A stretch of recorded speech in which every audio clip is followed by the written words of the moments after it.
Hi, I'm Karen Dillon. I'm the co-author of The Microstress Effect, How Little Things Pile Up and Create Big Problems and What to Do About It.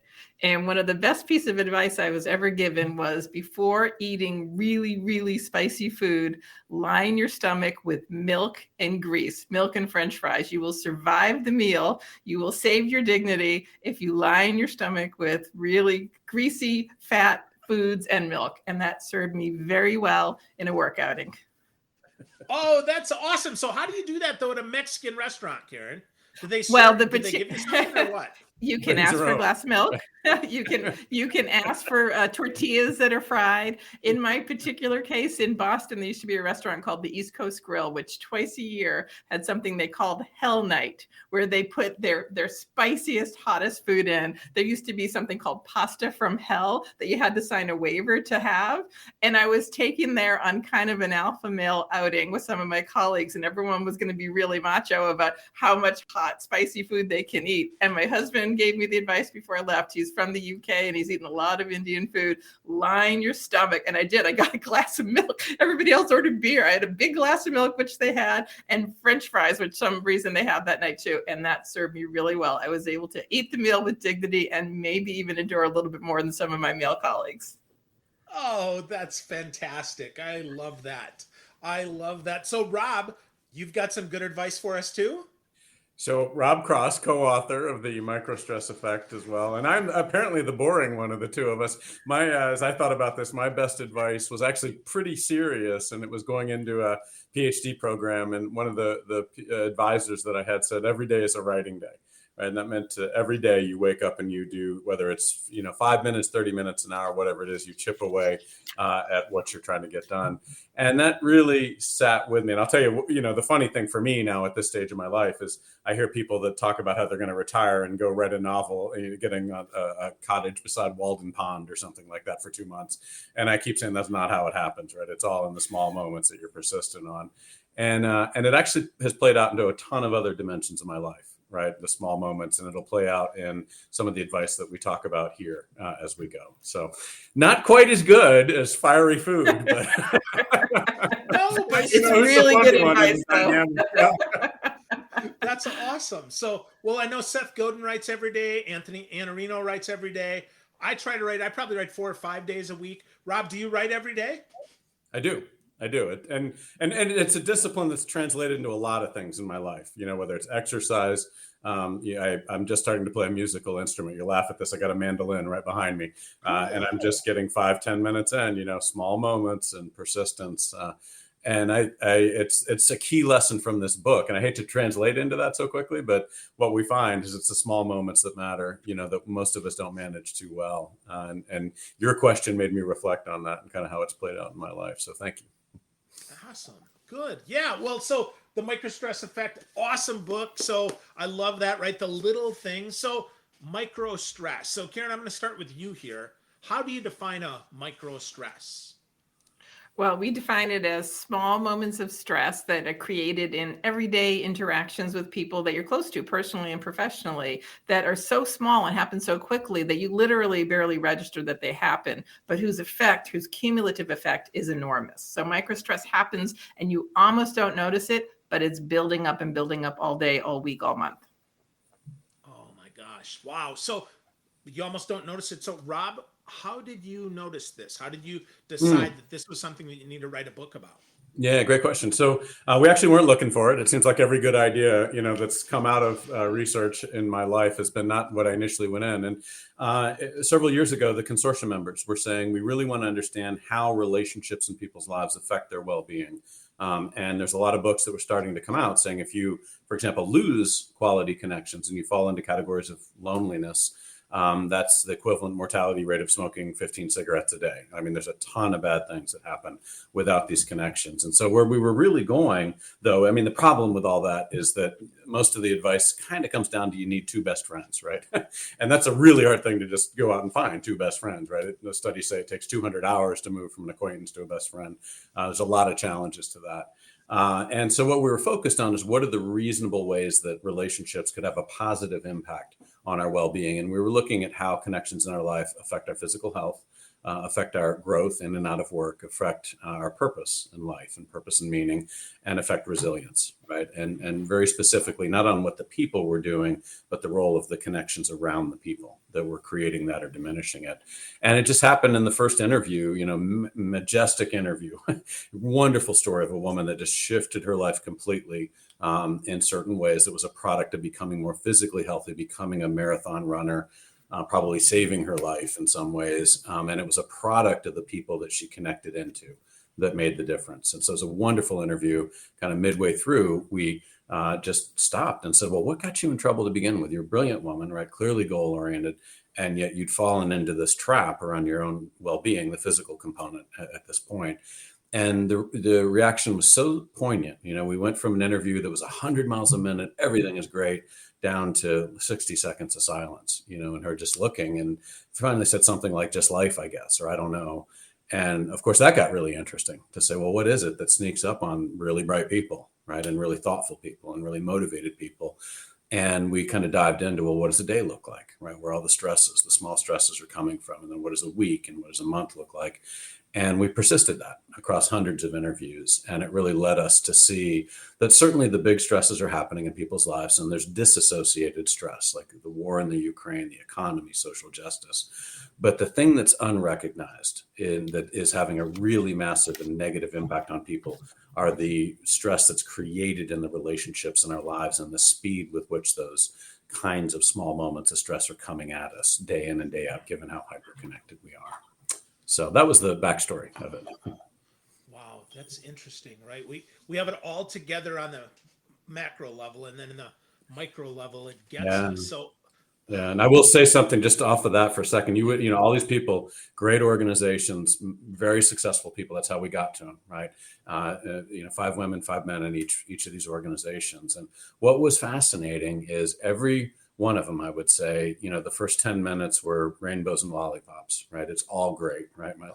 And then you kind of slowly peel it back and you start seeing, and they start seeing, the degree to which the stresses are hitting them in different ways, professionally and personally. We had some subset that were literally choking out by the end of it. You got a clear picture where 90% of the population was really struggling to hold it together, like looking at what balls do I drop, not how do I excel in certain ways. And that gets really pointed. I mean, that gets in your soul after a while. You have those number of conversations with people that you probably only talk with 4 or 5 times, in your life. And so it got super meaningful to both of us, on a personal level too, as we went. I can only imagine. I mean, that is super deep and yet super, like, as you mentioned, not talked about. So Karen, how do we even identify those micro stressors? Is there something in our life that says, oh yeah, this is a micro stressor, or is it like a series of things and then it comes to a head, or what did you find in the research? So we put the forms of microstress into 3 buckets, but I'll give you sort of a headline to think about first. If you find yourself kind of constantly in reactive posture, you're just reacting to things. You're never able to shape your day, shape your interaction. You open your email in the beginning of the morning and you already feel like you're behind for the day. You're probably facing a sort of flood of microstress. But we put them into 3 big buckets, and you'll recognize, I think, all three categories. The first are microstressors that drain your capacity to get things done. The things that just creep into your day that mean you're never on top of things. You're always chasing something. You're always responding to something. It could be something like unpredictable behavior from a person in authority. You're not a jerk, not a toxic person, but your manager, your boss kind of shifts what he's asking of you, from 1 minute to the next. I used to have a boss that enthusiastically would stop me in the hallway with another idea, a brainstorm. And it took me a while to figure out that was kind of part of his creativity, but it wasn't necessarily like a mandate to do something, but I never quite knew. It took me a long time to get there. Or if you were just working hard, we're all going 100 miles an hour, and you find you're sort of into a joint project, a collaborative project, and you're misaligned in some way with one of the colleagues that you're working with. It'll take you some time to figure it out, to correct it, to get back on the same page. So the point is, these are routine interactions that are just a byproduct of how busy, and as Rob said, hyper-connected we are, that just can creep into our ability to get things done. Happen at work, and then we take it home, and then they happen at home as well. So surges in responsibilities, small things. Point is, not toxic people, routine things. Second category are microstresses that deplete your emotional reserves. Again, not absolute jerks in your life, but just the routine interactions you have. One of my favorite examples, because I think a lot of us relate to this, is leaving your house in a hurry in the morning, and just the way you and your spouse or you and your kids interact is not the best version of you. You snipe at each other. You have curt words over some kind of an inconsequential chore. That stays with you all day. You've got, again, just a little depletion in your emotional reserves. It's not, your marriage is not in trouble. Your kids still love you. You still love them. But that's kind of the beginning of your day, and that the ripple effects of having your emotional reserves sort of depleted, or feeling like you work. We all had this too. You work with colleagues where there's someone who's just spraying stress all over the place. It's not your stress, but they make it your stress by spraying it on you. We call it secondhand stress. That can take a really significant toll on you. So again, routine interactions, they happen quickly. They're in your brain, but your body's responding to it, but you don't fully know that it happened, or you don't quite register. And then the third category are microstresses that challenge your identity. These are subtle, and they may be the least of the three categories that you would recognize, but things that kind of maybe are pressuring you to pursue goals that are out of your sense of self. For example, if you work for a really high pressure sales organization, you might value your relationship with your clients, and you have really good, strong relationship. And then you have a boss who wants you to do something with someone in the book. The boss today is dialing for dollars. And there was like an aggressive push to kind of push a new product or service on the clients. It wasn't who they wanted to be, nothing unethical. It was, it was just selling a product. It wasn't cheating them, but I'm not that person. Or a common example were sort of people who are medical professionals who just feel that the way their day goes, that the speed at which they can. I have a friend who's a doctor, I think, who's like, they have 15 minutes or 7 minutes to see patients. That's not the doctor I want to be. It's, again, nothing wrong. You're genuinely seeing me. I'm giving you my attention, but only for that brief period of time. All of those forms of microstress challenge your ability to get things done. The emotional reserves you start your day with get depleted as you go along. And then the ones that challenge your sense of identity are even a little more troubling and profound. They're just worked into routine days.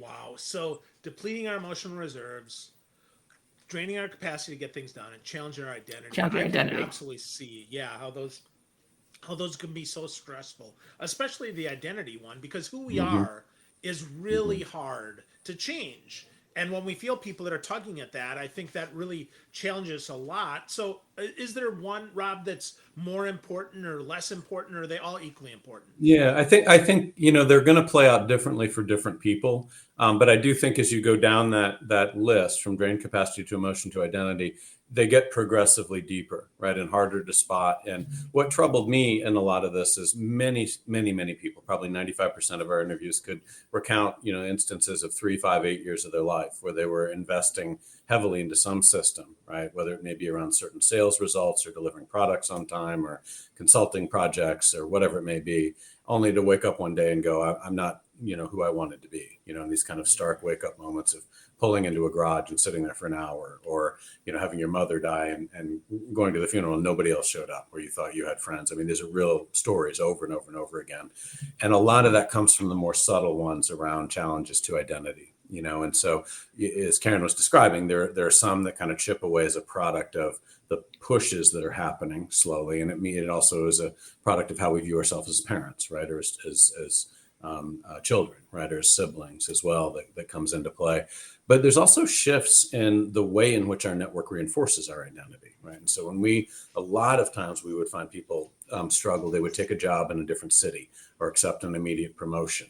And they would be excited, right? Because that's what society tells us is great. We get more money, it's prestige, we're doing what we should be. And they would not recognize the degree to which that step was going to take them out of communities and connections that were making them whole as human beings to begin with. And so it's not uncommon to hear people say, come home with a promotion or a transition like that and say, you're not going to see me for the next year or whatever it is, right? And it was just immediately like, I'm going to give up, and I know I'm going to have to focus on getting good in this role. And the idea behind all that was in 3 months, 6 months, 12 months, whatever it was, I'm going to get back into my tennis group, right? Or my singing group or poetry or book clubs or whatever it was. And the problem is most people didn't. Right. And so you'd watch these people as time went on, and the connections around them were shifting, right? And the things that reinforced who they were as a runner, as a cook, as an intellectual in the book club, as those things went away, then that also, started to kind of chip away at their identity. And to us, the stories that ended the worst were those people that just slowly became entirely about their profession and direct family. And they would justify overworking in their profession as a provider. And that's a noble thing, but that's a never ending goal, right? And that was the problem, is when it becomes this never ending goal, that people would just kind of slowly lose everything. So I don't mean to sound so dire, because the solutions were actually quite easy for a lot of people, even when they fell into this position. But I do say it, kind of seriously, because I was surprised how many people resonate with that. You know what I mean? It's these slow moves that I'm making that are affecting the degree to which I have a sense of purpose, right, and meaning, and that sort of thing in my life. Wow. Well, before we dive into some of the solutions, Karen, it looks like you've got something a little bit more that you want to add on that, because that's super important as we set this up and go to solutions. So what would you like to add to what Rob said? That's really funny. I did, but then I thought it was my turn. I just was going to sort of explain a little bit more about what Rob talked about. I think is that for so many of us, we become narrower versions of ourselves as kind of each decade goes by. And you suddenly, in your 20s, we're, just out of college, we have lots of friends, lots of activities. The vibrant version of ourselves, maybe that we like most, at least personally outside of work, is the person in our 20s. But as we kind of focus on career and put our heads down and then focusing on our family, what happens is we kind of hive off some of those activities that made us, that made me. And we let those go by the wayside. And as our life gets narrower, we lose what we'll talk about in a minute, but one of the most important antidotes to microstress. But it's just sort of sad, and we all do it. We all put our heads down and go towards that one goal. But what gets lost in the process actually is something really powerful and really important. So just explaining it kind of creeps up on you decade by decade in your life. Yeah, that's interesting, right? Because sometimes that awakening then ends up causing a crisis, right? So let's head that crisis off. Hopefully we can get that started earlier. So what are some of the solutions? You mentioned hopefully that are they simple, or are they easy, or are they both? I think both, to be really honest. I mean, I believe they're simple. I don't believe we're good at it as human beings. Let me say that, because I think the ability to shape the interactions in our lives and remove some of the negative impact. If you start focusing not on how do I dump Uncle Joe out of my group, or my boss that's driving me crazy, and go and complain to everybody about them, but you hone in on the interactions that are creating stress around you, and be really mindful about not thinking about just the negative people, because actually the biggest forms of stress for most people are people we love and care about, right? Either people on our team we're worried about, siblings, others. As we put this Microstress Effect app out there, that is the top microstress, right? It's interactions with family and friends that can be either negative, draining, whatever it may be. And you need to look for opportunities to shift those interactions. I'll give you a very quick story for myself. I have a daughter that's a very high-end tennis player, and I used to chase her around the country in her juniors to tournaments all around the country. And we just fell into a pattern over time of her relying on me when anything went wrong, right? And it was needed at a certain point in time, but then that pattern persisted over time into her adult years. And it just went on where if anything was going negative in her life, it could be a 2-second thing, but she'd just fire me a text. And I'd get 3 or 4 of these things a day. And to her, it was just a knee-jerk reaction. It meant absolutely nothing. It was just kind of writing Baldy, here's, something to pass on. But to me, I'd think about it for 3-4 hours, right in the back of my head, just like Karen's saying, not fight or flight response, not panicking, in the back of my mind, along with 20 other things that have hit me in different ways through the day. And one day we discovered that's all she was doing, was just a knee-jerk reaction. She didn't even need to pass it on to me. So I said, well, stop, you're killing me. And she did, and she kind of knows when something's really wrong. I write Dad, and I'm there in a heartbeat. But filtering that out and not passing that on has had a material impact on my life, right? And in a way that didn't affect the relationship. What we find is if you start looking at your life that way and say, what are the interactions that I want to shield from a little bit that are creating one or another form of these 14 microstresses, you have a lot more opportunity than we think about. And it's really worth doing. We know in general, the negative interactions have about 3 to 5 times the impact of the positives in our lives. So if we're just doing things from a well-being standpoint, like meditation, mindfulness, gratitude, all those are great things. But if that's all we're doing, we're not saying, well, how do we actually shift the context that we're in? We're actually leaving really high leverage stuff on the table that could have an impact on our well-being. So that's not hard, right? but it requires us to think about and do something about it, in the context.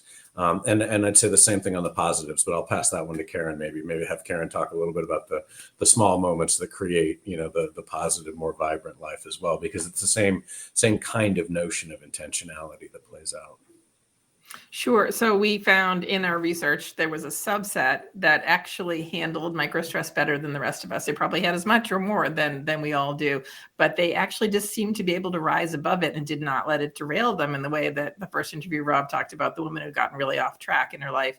And we started calling them the 10%ers because they were roughly 10% of our interviewees. And again, everybody in our research were high performers, people who were designated by the organizations as high performers. So everybody looked good on paper, but then we found the vast majority were really struggling with microstress. But these 10%ers did a few things better than the rest of us. And one of the really significant things that they did was they actually found ways to form 2 or 3 sort of outside interest groups and activities that formed authentic connections with other people that made, we talked about life not getting too narrow, made their life that multidimensional life that was a better version of themselves. And the key was that they made time in their life for this, not necessarily in giant moments. They weren't all, running marathons to raise $1 million for charity or doing really sort of setting up huge political organization groups in their town. They were able to make these authentic connections with people through a common shared interest in an activity or pursuit or passion in some way, even in small moments. And one of the bits of advice one of our 10%ers gave that I thought was so great was he worked really, very, very successful guy by anybody's measure, but he worked really hard at saying respectful no's so that he could make time or have time in his schedule for spontaneous, enthusiastic yeses. So they were able to just work into routine interactions in their day, save a little bit of time, or do some various techniques that help them get back into the best version of themselves. Sometimes sort of reclaiming a passion they had let go by the wayside as a way of rejuvenating something they once loved, but with new connections and with new people. One of our favorite examples from this is a guy in our research who was a really successful neurosurgeon, top neurosurgeon at a top organization. And his life had gotten narrow. And he found himself standing in a music store, picking up sheet music, I think, and seeing an ad for looking for guitar players. And this guy had been a guitar player back in his youth, but he's, long past that. But it said something like, what we lack in skill, we make up for in volume. And he answered the ad. And he found himself rocking out with these 20-somethings. Again, they weren't best friends, but it was a way to make a really good, authentic connection with a different group of people that just helps keep microstress in perspective. It creates other ways to see the world. It makes your problems kind of pale in comparison sometimes. And it just creates the vibrance of being connected to other human beings. So the small connections, small moments played a really big role in keeping those 10%ers above the rest. And that's what we've lost a lot of, right, through COVID. We've gone through this experience where we've moved, our work is more fractured. So we've moved from 1-hour meetings to 30-minute meetings, right? We have more volumes of these interactions in our lives, both personally and professionally. They're happening at a pace, volume, and diversity we've never experienced before. So we have more opportunities for these small moments of stress to be accelerating on us. And at the exact same time, the social distancing pulled us out of these groups, these interactions that created perspective, right, for us. And so if you find yourself, in that situation, there are kind of 3 great strategies that we see a lot of people do. One is what Karen said, is pick a passion from the past and use that to slingshot forward, right, into some new group. Number 2 is to rejuvenate connections from the past. Both Karen and I, in different ways, we take our own medicine in all of this, and we've kind of done different things that have reached back to relationships from the past and found things that rejuvenated those and pull them forward in different ways. And then the third is to really look carefully at how do you shift things that you're already doing and actually use those same activities, whether they're at work or outside of work, to pull into some relationships that you find meaningful. So one of our favorite stories is a very successful runner that, after 40 years of running for personal best time, she woke up one day and said, that's not what I want to be using running for. I want to run with my daughter, her best friend, and the best friend's parent, and it evolved into a community group. So she went from somebody that wasn't challenging 10K races for top spot, right? But she said she'd never been happier with what running was about for her, right? It wasn't society's definition of what good was. It was, let's use this activity and use it to pull me into 2 groups that give me a sense of purpose and meaning. When you again start looking at it that way, everybody can do that. You know what I mean? We can look at the things we're doing and saying, how do we pivot that a little bit? So How do we help people though who don't see that this microstress is getting them? I know someone in particular that I know. She says she doesn't want relationships. She doesn't want to be pulled in those directions. She just wants to focus in on work. How do we help them see the light that maybe these microstressors really are kind of holding them back and stressing them out? Yeah. I mean, I was really, oh, I'm sorry, Karen, you go ahead. Oh, no, go ahead. No, go ahead. Go ahead. Go ahead. I was taken, I'll say this quickly and then pass it back to Karen. I was taken by all the research that was out there, in addition to going through all these interviews. And you just know, again, the stories that were just really not good. These people would end and they'd left a trail of destruction. They were conventionally successful, right? Wealthy, probably beyond measure. But they'd been through several divorces, children that didn't talk to them, health that was beyond repair. And one of the craziest things to me is many of them would say some variant of, oh, I'd do it all again. It's been hard, but I'd do it all again. And yeah, same thing. My eyes would kind of pop out. I never said anything. I just kind of nodded and listened. But I think it's because they never really knew what could have been, right? They lock themselves in, they become narrower and narrower versions. And I think that kind of experimentation is why I've got a mandolin behind me. I have no idea where that'll take me, but we're going to try it, and see if that kind of pulls into a certain sphere of life there, because, it opens up doors. So I think that's one thing, I would encourage, is the more you can help people reflect a little bit on what are you giving up. And then the other thing I was going to say, and then let me hand it to Karen, I just was taken by all the research on this. When you actually look at all the data from the public health studies that have been done around loneliness, around the negative relationships, and the effect it's having on our physical health, on our mental well-being, what is really struck me is that we will chase blood pressure or cholesterol medicines down, and yet we're ignoring something that has the equivalent or greater effect on our health in different ways. And it really got in my bones, if you will, that people need to kind of think about and do something about it. I'll just add to the research, because Rob usually cites this, but I think it's really worth pointing out is his research suggests from Vivek Murthy, who's our current U.S. Surgeon General, that loneliness can have the same effect on mortality rates as smoking 15 cigarettes a day. This isn't just kind of a feeling, a vibe. This is really physiologically taking a significant toll on us, the microstress itself, and sort of the smaller and more narrow our lives become. So it's a really significant thing. And so for your friend who's not interested in this, she's probably interested in her own health and her own energy and her own ability to kind of persist through challenges. The thing I would add to that is, just to reinforce and point out, the impact of removing a negative is really significant. We have years of social science research that tells us that a negative interaction can have up to 5 times the impact of a positive one. So removing a negative one can have up to 5 times the impact of adding a positive. So when we start talking about meditation and mindfulness and things like that, which again are good things. We don't know, they're not bad things to do, but adding those things is towards the goal of just being stronger to deal with more and more stress, right? To find some inner grit, to what doesn't kill me makes me stronger kind of thing. If you think about removing several, 2, 3 negative interactions that are systemically in your life happening routinely, that can have a really big impact on you. So maybe she can start with removing a few of the negatives, and then realizing that in some very small moments of connection, she can add those sort of positive inoculations to microstress. That's encouraging. That's good, right? So remove some of the negative, then inoculate with some positive. I think that's good encouragement for folks. So if we are going to get started on this journey, because having read the book, I'm like, wow, like there's a lot here. I love that every chapter, has some meat as well as a break that I can do, that there's a lot of activity on that so that I can actually put this into practice, because a lot of times, right, we read these books and they're 700 pages. This one's only 200, which I love, right? It's short. It gets that was actually hard to do. Yeah. Yes. That's harder. That is harder. Absolutely. Yeah, I think there's two things that immediately popped to mind. One is we've also put this into an app, at least a small piece of it, a component of it, into an app that we've made available on the store for free, and so people can kind of download it and get a sense at least of the microstresses. It's not going to kind of cover the book in its entirety, but it'll kind of be one easier version to kind of go through a little bit. The thing I always encourage people to look at is that chapter 5. And there's a table in there where we're talking about the 14 microstresses.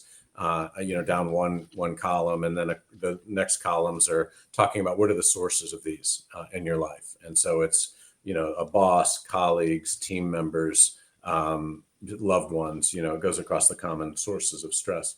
And what we do, and we do this an awful lot live with groups too, is we ask people to go through this in 3 waves. First wave is to say, where are 2 or 3 of these that are systemic enough in your life that you should be doing something about it, right? And so it would be my example with my daughter, right? And saying, this is pervasive, it's happening, it's easy to fix, I can correct it. And, and get 3 or 4 of them in, put X's in 3 or 4 of those boxes. Many people will try to go to 10 to 15. You're like, no, because if it's everything, it's nothing. Keep it down to 3 or 4 that you'd actually go do something about. And the impact is great, right? Because of the effect of the negative over the positive, right? Second pass, you go through that same grid again, give us a few more minutes. I usually use 90 seconds when I'm with audiences, and say, where are 2 or 3 or 4 of these that you're unnecessarily causing others, right? And when we actually poll large groups, what you find, thousands of groups on WebEx or things like that with the webinars, the profile of microstresses that people are experiencing tend to mirror almost identically the ones they say they think that are passing on. Right. And so culturally, what you want to do is say, how do you stop this, in different ways? But it also matters for our own well-being in the sense of we know that the stress we create for others unnecessarily almost always boomerangs back on us in a different form. So you lean on a star employee too much and they start to burn out or pull away or potentially leave, and that creates more work. It gets less innovation from there. You push a child just a bit too far on something in the scope of things, it just doesn't matter. But it's in your head and you've gotten, into a battle over it, and you walk away with maybe a little more belligerence or a little distance relationship that creates stress. So that's the second pass, is what are you causing? Then the third pass is what do you need to rise above? And most people have had experiences in their life where they go through and they're muttering and just life is crazy and this person's driving me crazy. I wish I'd never had children, whatever it may be, right? You're driving in that way, and then something legitimately traumatic happens, right? You get a health diagnosis, a death in the family, something that's truly, legitimately impactful in your life. And you look back on those last 10 seconds and go, why did I care, right? Why was I in that frenzy? And really at the heart of it, that's what we found our 10 percenters did without the trauma. They just kind of lived above it at a certain level. And that's where having at least 2 and usually 3 of these groups you're an authentic part of really matters. Right? So it's not like a Anthony Robbins kind of, we're all great, all good. It's that you have dimensionality in your life that's kind of creating a perspective that says, some of this just doesn't matter. And that turns out to be really critical today. There's going to be so much of this hitting us. There's no real end in sight. If anything, it's probably moving in a worse direction. That there's so much you can deal with. And then some of it, you just have to live your own life and not get sucked into other people's idea of fun. And that's one strategy, right? At least 2 and usually 3 groups outside of your profession. So that's real easy to do. That's 15 minutes. You know what I mean? You go through that, you be systematic. You say, where's some of these things that I can pivot on? And it has it can have a very, very material effect on you very quickly.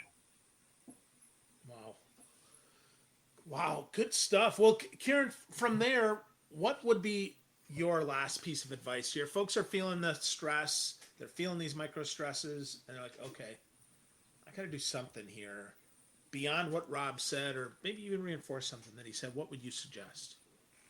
I just sort of want to say to people, it's not your fault. Like, it's happening to all of us. It's the way we're connected, the way we work. It's coming at us 100 miles an hour. So sort of validating that you may be tired and this is frying you, but you haven't had the language to talk about it before. So hopefully we've given you a way to actually articulate something significant that is happening to you, because if you can name it, you can claim it. If you can actually sort of start to identify sources that are persistent, that are systemic, I really think just changing a couple things can make a big difference. Rob joking about his daughter and changing the interaction. They have a wonderful relationship, but that one thing, I mean, who hasn't looked down at a text in the middle of the day that's a little bit vague, and you start worrying about all spiraling through what's going on with your kids, with your spouse, with a friend? You can change the interactions in some small way that are going to take some of that micro stress away, and it'll just kind of keep you closer to being on that plane that our 10 percenters live on. Awesome. Love that. Love that. So, friends, if you're listening, if you're watching, get a copy of The Microstress Effect by Rob Cross and Karen Dillon. The book is fantastic. I encourage you to get a copy of it. I encourage you to download the app. While in between some stuff, I went and downloaded it. Super simple and yet super powerful. So I love that. Is there a website where folks can go to get some more information about all of this? We'll share that with folks. Sure, sure. So we each have a personal website. Mine is robcross.org, and we've created a book page behind that. We've had a tremendous number of reviews and other things like that. And we've also put videos and other materials that support the book out there as well. So that's one resource. And then Karen has a website as well. Yeah, I have a website, karendillon.net, but the book resources really are all on robcross.org, and it's a great sort of starting point. I think you can see little videos, you can see sort of examples of the different microstresses. So hopefully it will be a good starting point for someone who wants to go a little bit deeper. Awesome. So friends, you want to get more, go to robcross.org, check out the resources there, get to know Rob and Karen. They've got lots of great stuff. And as Karen said, and this is a great way to take us out, friends, it's not your fault. You probably didn't know about it. You probably didn't think it was a thing. So get a copy of the book and take control before microstresses take control of you. Thank you, Rob. Thank you, Karen. Appreciate you both so much. Thank you. Thank you, Phil. Thank you. Thank you.